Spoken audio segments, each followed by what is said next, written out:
Quinta-feira, 20 de junho de 2024. Deus seja louvado sempre pela vida que Ele nos dá e por nos acompanhar bem de perto. Hoje quero mandar um super abraço para o Rafael Lima, de São Paulo, capital, e para a Tainara, de Buriticupu, Maranhão. Feliz aniversário para vocês e muitas bênçãos do céu. Este podcast é um oferecimento ArcelorMittal, a maior produtora de aço do mundo. Ativa Atacado, peças decorativas que vão deixar a sua casa do jeito que você sempre sonhou. Conheça os nossos produtos. Compre pelo nosso site. Na descrição deste podcast, você encontra o site de todos os nossos patrocinadores. Prestigie! Existem duas versões do Pai Nosso, Lucas capítulo 11 e Mateus capítulo 6. Em Lucas, o Pai Nosso é mais curto. Lucas escreve para comunidades que vieram do paganismo. Em Mateus, o Pai Nosso se encontra no Sermão da Montanha, na parte em que Jesus orienta os discípulos na prática das 3 obras da piedade: a esmola, a oração e o jejum. O Pai Nosso faz parte de uma catequese para judeus convertidos. Eles estavam acostumados a orar, mas tinham vícios que Mateus tenta corrigir.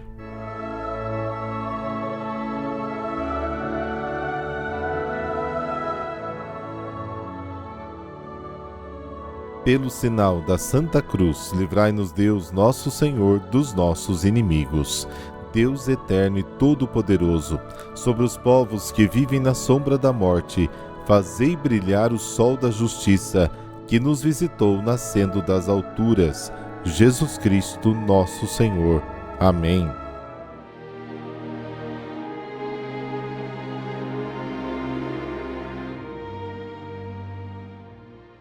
Mateus, capítulo 6, versículos de 7 a 15. O Senhor esteja convosco, Ele está no meio de nós. Proclamação do Evangelho de Jesus Cristo segundo Mateus. Glória a vós, Senhor. Naquele tempo disse Jesus aos seus discípulos: quando orardes, não useis muitas palavras como fazem os pagãos. Eles pensam que serão ouvidos por força das muitas palavras. Não sejais como eles, pois vosso Pai sabe do que precisais muito antes que vós o peçais. Vós deveis rezar assim: Pai nosso que estais nos céus, santificado seja o teu nome. Venha o teu reino, seja feita a tua vontade, assim na terra como nos céus. O pão nosso de cada dia dai-nos hoje. Perdoa as nossas ofensas, assim como nós perdoamos a quem nos tem ofendido.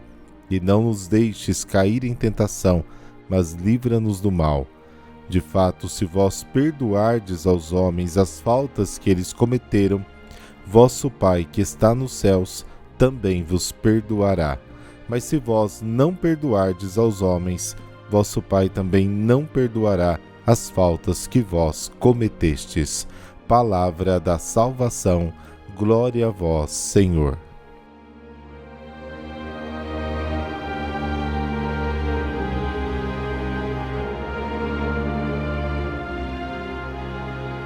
Jesus nos ensina a oração cristã, que contrasta com a oração dos fariseus e dos pagãos. Ele ensina o Pai Nosso. É um texto de grande importância que nos ajuda a compreender quem é o cristão. O Pai Nosso é uma palavra de Deus dirigida a nós e não a nossa oração dirigida a Ele. É o resumo de todo o Evangelho. Não é Deus quem deve se converter, motivado pela nossa oração. Somos nós que devemos nos converter a Ele. O conteúdo desta oração é único, o reino de Deus.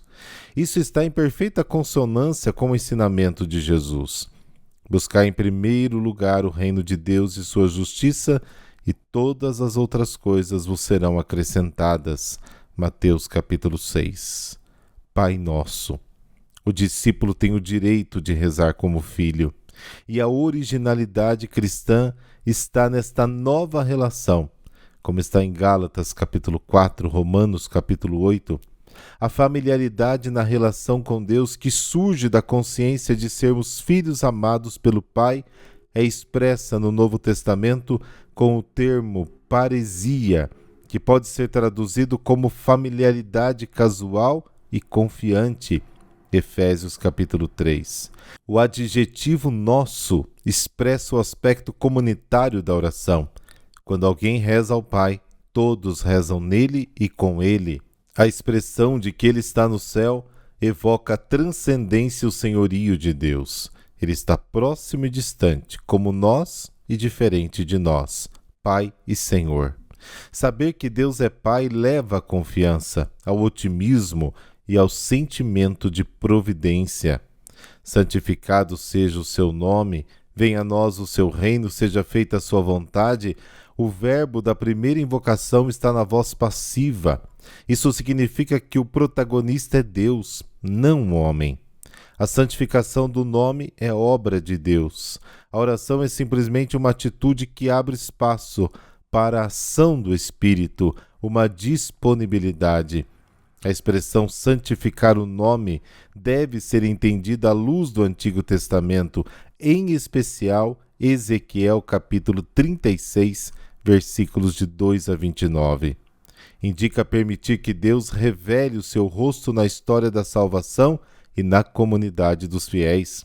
O discípulo reza para que a comunidade se torne uma concha transparente que permita vislumbrar a presença do Pai. A vinda do reino inclui a vitória definitiva sobre o mal, a divisão, a desordem e a morte.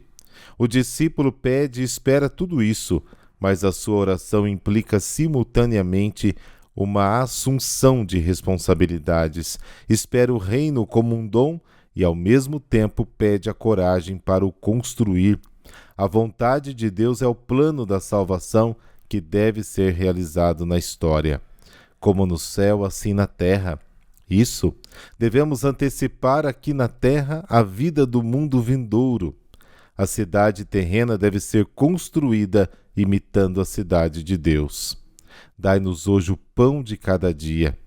O nosso pão é fruto da terra e do trabalho do homem, como diz a liturgia, mas é também e sobretudo dom do Pai. Da expressão há um sentido de comunidade, pão nosso, e um sentido de sobriedade, o pão de hoje. O reino vem primeiro, o resto está em função deste reino. Perdoa-nos as nossas dívidas, assim como perdoamos aos nossos devedores, e não os deixes cair em tentação, mas livra-nos do mal. Essas três últimas questões também dizem respeito ao reino de Deus, mas agora dentro de nós. O reino é, antes de tudo, o advento da misericórdia. Esta oração começa com o Pai e termina com o maligno. O homem está no meio, disputado e solicitado por eles, sem pessimismo, no entanto. O discípulo sabe que nada e nem ninguém poderá separá-lo do amor de Deus e arrebatá-lo das mãos do Pai. Mateus comenta o Pai Nosso apenas sobre um ponto: perdoa-nos as nossas dívidas. E aqui está o comentário: porque se perdoardes aos homens os seus pecados, também o vosso Pai Celeste vos perdoará. No capítulo anterior, Mateus destacou o amor por todos. Agora destaca sua manifestação concreta, o perdão.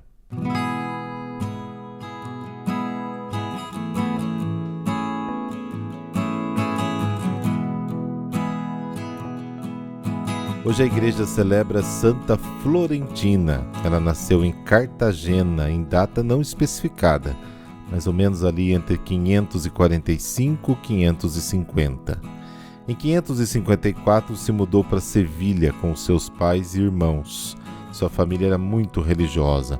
Os seus 3 irmãos se tornaram bispos na Espanha: Leandro, Isidório e Fulgêncio, na época do domínio visigótico, e Florentina decidiu consagrar a sua virgindade a Deus. Todos os 4 foram canonizados pela igreja. Imagine uma família de santos. Parece que ela abraçou o estado religioso, porque o próprio Leandro dedicou a ela, no ano de 601, a sua obra Regula Sivi Libellus de Institutione Virginums. et de contemplo mundi ad Florentina sororem, na qual desenvolve uma norma de perfeição religiosa para as mulheres, uma regra. Segundo a tradição, Florentina se retirou para uma casa junto de outras moças, que mais tarde seria conhecida como Mosteiro de Freiras de Santa Maria del Valle, em Astiges, Exia, no qual se tornou abadesa. Florentina incentivava o crescimento humano através do serviço ao próximo, evitando causar o sofrimento aos semelhantes. Todos a procuravam e eram aconselhados à leitura espiritual e a rezar diante do Santíssimo. Para as monjas, Florentina dizia sobre a necessidade da vida comum, da discrição e do desapego material. Ela faleceu santamente no ano 636. Bom, a santidade pode ser considerada sinônimo de simplicidade. Ser santo é encontrar-se com o amor de Deus que se manifesta através das pequenas coisas da vida. O sorriso de alguém, uma palavra de apoio, um abraço. Santa Florentina soube valorizar cada um desses gestos e se tornou uma grande conselheira espiritual. Pedimos a Deus que nos conceda ser mais atentos aos detalhes da vida e que Ele nos leve a buscar em tudo motivos de santificação. Rezemos. Deus, Pai de amor e bondade, pela intercessão de Santa Florentina, dai-me a graça de perseverar na vida de fé e zelar pela pregação da sua palavra. Ajudai-me a ser dócil com os meus irmãos e irmãs e em tudo dai-me a clareza da melhor decisão. Amém. Abençoe-vos o Deus Todo-Poderoso, Pai, Filho, Espírito Santo. Amém. E amanhã tem Enciclopédia Bíblica. Espero por você. Até lá.